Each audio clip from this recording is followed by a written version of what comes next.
আপনি বলতে পারেন আমি জিরো কস্টে পালন করি, কারণ আমার হচ্ছে কোনো এক্সট্রা খাবার দেওয়া লাগে না আমার ফার্মে। এরা মাঠে চড়ে যতটুকু খায় এতে এনাফ। আমার যে এখন বর্তমানে 2টা কর্মচারী আছে এখানে এবং বাসার ফার্মে আছে 3টা কর্মচারী। আমি খালি মাসিক এদের তিনজনের বেতন দিই। আর আপনার হচ্ছে এদের যে চিকিৎসা বাবদ খরচ আছে সীমিত, বেশি খরচ লাগে না। এদের রোগ প্রতিরোধ ক্ষমতা বেশি এবং রোগ খুবই কম হয়, নেই বললে চলে আর কি। আপনার গাড়ল যদি বৃষ্টিতে ভিজে ভিজে খাবে কিন্তু, এবং গোসল পুকুরে সাঁতার কেটে গোসল করে এরা। আমাদের দেখা দেখি এখন অনেকগুলো গাড়ল খামার হয়েছে আমাদের চুয়াডাঙ্গা। বলতে পারেন যে চুয়াডাঙ্গা মেহেরপুর মিলায় প্রায় 300-350 খামার আছে, ছোট বড় মিলায়। আমার দাদা যখন পালছে আর কি, এটা তো অনেক আগের কথা, প্রায় 50 বছর উপরে। তো তখন মানে এরকম কোনো চাহিদা ছিল না, এরকম কোনো প্রচলনও ছিল না। তো আমার আব্বু এখন আপনার হচ্ছে গাড়ল পালন করার বয়স ওনার হচ্ছে প্রায় 41 বছর রানিং। তো ওনার দেখা দেখ ওনার হাত থেকে অনেকগুলো খামার হয়েছে আমাদের চুয়াডাঙ্গা মেহেরপুর, মানে অল বাংলাদেশের মধ্যে বেশ কিছু খামার হয়েছে ওনার হাত ধরে। এখনো নিয়ে যে আজকে সকালেও আমি বিক্রি করছি 30 পিস মতো, মাদারীপুরে নিয়ে গেল। ইন্ডিয়া থেকে লেনদেন বলতে আমরা ইন্ডিয়া থেকে এগুলো প্রথমেই আমরা নিয়ে আসতাম, মাঝে মাঝে এখন আসতেছে, কারণ এখন বর্ডারের অবস্থা খুবই খারাপ, চোরাই পথে নিয়ে আসতে হয়। তো কিছুদিন আগে দুম্বাও আসছিল, দুম্বা নিয়ে আসছি। অস্ট্রেলিয়ান ডরপারও আমরা নিয়ে আসি। বাংলাদেশ থেকে আপনার ইন্ডিয়াতে কিন্তু ডরপারের চাহিদাটা বেশি, ইন্ডিয়াতে তেমন ডরপার নাই, বাংলাদেশে যে পরিমাণে আছে। তো আমরা ডরপারটা অন্য দেশ থেকে ইম্পোর্ট করে আমরা ইন্ডিয়াতে মাঝে মাঝে দিই, এগুলো সচরাচর খুব বেশি হয় না। আর দুম্বাটা কিন্তু আমরা ইন্ডিয়া থেকে রানিং দিই। গাড়লের মাংস কিন্তু অনেক সুস্বাদু, অনেক সফট।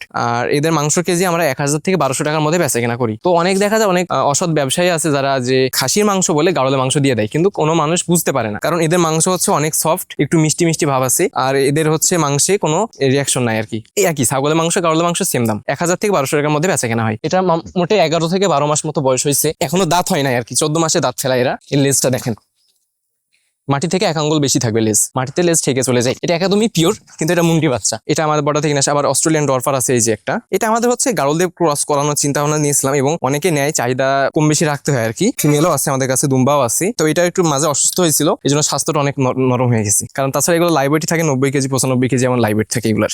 এরা হচ্ছে আপনার মানে অন্য কিছু বুঝে না আর কি, কোনো ঝামেলার মধ্যে যায় না বলতে পারেন। যেমন কোনো গাছে মানুষের ক্ষয়ক্ষতি খুব কম করে এরা। আমরা যে চারণভূমিতে এগুলো পালন করতেছি, এগুলো কিন্তু আমার সব নিজের জমি না, মানুষের জমিতে আমরা কিন্তু খাওয়াচ্ছি এগুলা। তারা মানে আমাদের কোনো কমপ্লেন করতে পারে না, কারণ আমরা যদি কোনো ক্ষেতের মধ্যে দিয়েও নিয়ে যাই, কোনো ক্ষেতে মুখ দেবে না এরা। এবং ক্ষেতের মধ্যে যদি চড়ে, যেমন আপনারা দেখলেন কিছুক্ষণ আগে কলা বাগানের মধ্যে চড়াচ্ছিলাম, কলা গাছ কিন্তু তেমন খাচ্ছিল না, নিচের ঘাসগুলোই খায় এরা। উপরের দিকে চাহিদা কম, এদের সবসময় নিচ দিকে মুখ থাকে। অনেকে হয়তো অনেক রকম মন্তব্য করতো প্রথম দিকে যখন, হ্যাঁ, তো আমি পড়াশোনা শেষ করছি যখন, মানে পড়াশোনা রানিং আর কি, তখন থেকে আমি খামারে আসছি। তো তুই পড়াশোনা করবি, তুই কেন এগুলা করিস, মানুষে কিন্তু বলতো। কিন্তু এখন আমি মোটামুটি স্টাবলিশ হয়েছি, এখন কিন্তু বিভিন্ন মানুষ আমার সাথে যোগাযোগ করে, পরামর্শ নিতে চায় আর কি আমার সাথে গাড়ল পালন সম্পর্কে। এরা আপনার দলবদ্ধ প্রাণী, সবসময় এক জায়গায় থাকে। যদি একটা কোনো গাড়ল যে অন্যদিকে চলে যাচ্ছে, তো বাদ বাকি সবগুলো সেই দিকে যাবে। এবং আমি যে আমার ফার্মটা বাগানের ভিতরে, আমার যদি ফার্মে কেউ রাত্রে আসে আর কি কোনো খারাপ মাইন্ড নিয়ে, তো যদি কেউ একটা গাড়ল বের করে ফার্ম থেকে রাত্রে, তো বাদ বাকি যতগুলো গাড়ল আছে সবগুলো চেঁচামেচা করবে, এবং ওটাকে তো ধরেন তিনি আটকায় রাখতে পারবে না। তো এখান থেকে বের হওয়া তার জন্য অনেক মুশকিল হয়ে যাবে। এটা হচ্ছে আপনার বিদেশি জাতের কুকুর আর কি,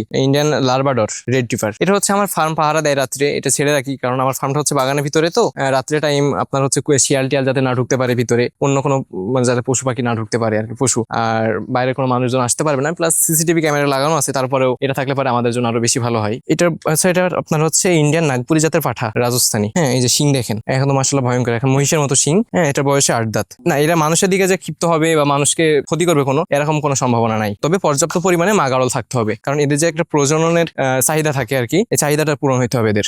এবং আমরা হচ্ছে শিংওয়ালা পাঠার পাশাপাশি মুন্ডি পাঠাও রাখি, যে একটা মুন্ডি পাঠা আছে, আরো আছে মুন্ডি পাঠা, আরো 2টা আছে। এগুলো শিং হবে না, এই পাঠাটা শিং হবে না, আর ওই পাঠাটা হচ্ছে শিংওয়ালা। হ্যাঁ, বাচ্চাও যখন প্রজনন হয় বাচ্চা 2 রকম আসবে, কারণ এটা বাচ্চা হলে পরে শিংওয়ালা হবে, আর এগুলো হলে পরে বাচ্চা শিং হয় না। এবং এদের বাচ্চা প্রোডাকশনে বাচ্চার আপনার কোয়ালিটি ভালো আসে এবং বাচ্চার গ্রোথ অনেক ভালো হয়। গাড়লের লেজ বড় হচ্ছে বৈশিষ্ট্য হচ্ছে এদের লেজ। গাড়ল আপনার ভেড়ার লেজ হচ্ছে ছোট হয় এবং ওদের সাইজ অনেক ছোট হবে। মাংস আপনার একটা প্রাপ্তবয়স্ক একটা ভেড়ার 10 থেকে 15 কেজি ধরতে পারেন, আর কিন্তু একটা প্রাপ্তবয়স্ক একটা পাঠা গাড়ল হলে পরে 40 কেজি পর্যন্ত গায়ে মাংস পাওয়া যাবে সলিড। গাড়ল পালন হচ্ছে আমি যেখান থেকে অভ্যস্ত হয়েছে আর কি, প্রথমে আমার আব্বা পালন করছে, দাদা পালন করছে, ওনাদের দেখে আমি ছোট থেকে, যেহেতু আমি দেখতেছি আমাদের পাশাতে গাড়ল থাকে, ছোট থেকে আমি দেখি এবং পড়াশোনা করি, পড়াশোনার পাশাপাশি গাড়লগুলো আমার খুব ভালো লাগতো। তো তখন থেকে আমার চিন্তা ভাবনা ছিল যে সবাইকে তো পড়াশোনা করে চাকরি করে, চাকরির চিন্তা ভাবনা থাকে, ইন্টেনশন নিয়ে ঘুরে। কিন্তু আমি চিন্তা ভাবনা করলাম যে আমি নিজে একটা কর্মসংস্থান খুলবো, এবং আমার যেখানে কর্মসংস্থান আমি যেটা খুলবো, এখানে আমি আরো 2-5টা মানুষের কাজ দিতে পারি, একটা কাজের জায়গা তৈরি করে দিতে পারি যারা বেকার আছে। এবং আমার দেখা দেখি আরো যারা মানুষ আছে যে স্টুডেন্ট, পড়াশোনা শেষ করছে, কোনো চাকরি বাকরি হয় নাই, বেকারত্বতে ঘুরছে, তাদের জন্য আমি মনে করি যে গাড়ল খামারটি বেস্ট হবে। গাড়ল এটা হচ্ছে এক দলবদ্ধ প্রাণী, এরা মনে করেন যে